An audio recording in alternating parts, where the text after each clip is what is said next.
Hey, saya Arif dan ini Bicara Saham. Kabar kurang menggembirakan datang dari perusahaan gas negara, atau PGN.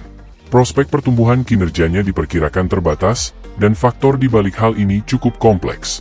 Sebagai salah satu pemain utama di pasar energi Indonesia, PGN sedang menghadapi tantangan serius. Salah satunya adalah dampak dari peristiwa force majeure dengan Insight Gunvor, yang dipercaya menjadi salah satu penyebabnya. Force majeure dengan Gunvor bisa mempengaruhi kinerja PGN pada tahun 2024. Pasalnya, Gunvor merupakan pembeli gas alam cair terbesar PGN, dan peristiwa ini dapat menurunkan volume penjualan gas alam cair serta meningkatkan biaya operasional. Meskipun demikian, PGN telah melakukan langkah antisipasi dengan menyediakan cadangan dana sebesar 4,4 juta dolar untuk menutup kerugian tersebut. Namun, masalah PGN tidak berhenti di situ. Belanja modal perseroan masih terbatas karena kurangnya pengembangan bisnis yang signifikan. Sektor transmisi dan jaringan gas menjadi fokus, namun kontribusinya relatif kecil dibandingkan bisnis distribusi gas. Tekanan kinerja PGN juga dipengaruhi oleh kas perseroan yang terbatas, serta fluktuasi harga gas global yang menimbulkan ketidakpastian. Dalam laporan keuangan September 2023, terlihat bahwa pertumbuhan volume distribusi PGN, yang ditargetkan sebesar 4% di tahun 2024, mungkin tidak akan menjadi katalis yang signifikan untuk pertumbuhan perusahaan.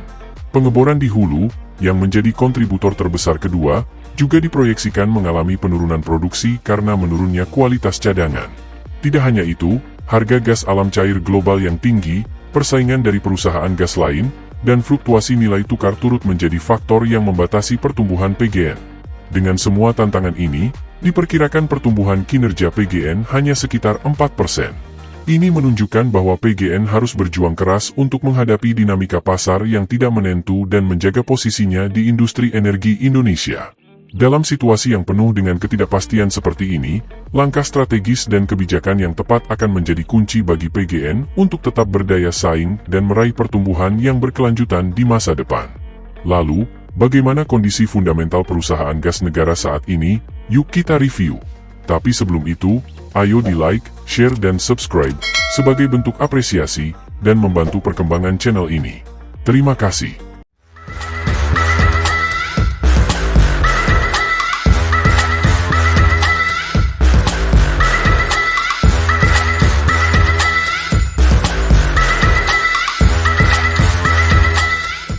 Di sisi lain, perusahaan gas negara, yang merupakan salah satu pilar penting dalam industri energi di Indonesia, telah mengumumkan kinerja keuangannya untuk kuartal keempat tahun 2023. Ada sejumlah angka yang patut dipertimbangkan bagi para investor yang peduli dengan performa finansial perusahaan.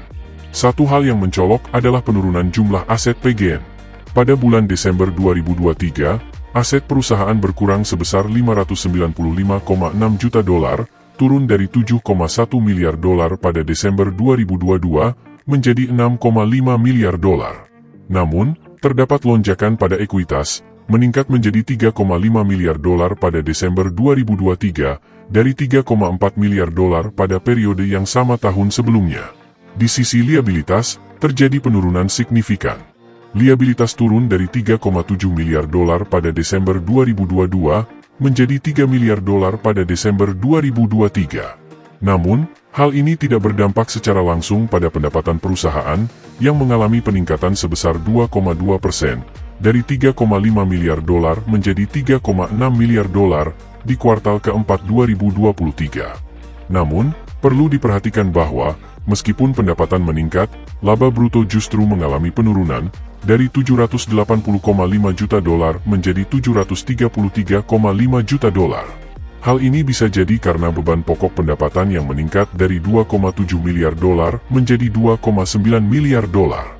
Tidak hanya itu, beban umum dan administrasi juga naik dari 198,6 juta dolar menjadi 201,7 juta dolar. Sedangkan beban pajak penghasilan meningkat dari 141,3 juta dolar menjadi 147,2 juta dolar. Akibatnya, laba tahun berjalan mengalami penurunan signifikan dari 401,3 juta dolar menjadi 376,6 juta dolar. Meski demikian, beberapa rasio kinerja menunjukkan hasil yang cukup memuaskan. Return on assets mencapai 4,2%, sementara return on equity mencapai 10,3% di kuartal keempat 2023. Net profit margin juga cukup stabil, di angka 7,6%. Namun, perlu dicatat bahwa perusahaan gas negara saat ini memiliki debt-to-equity ratio sebesar 113,3%, yang menandakan tingkat hutang yang cukup tinggi.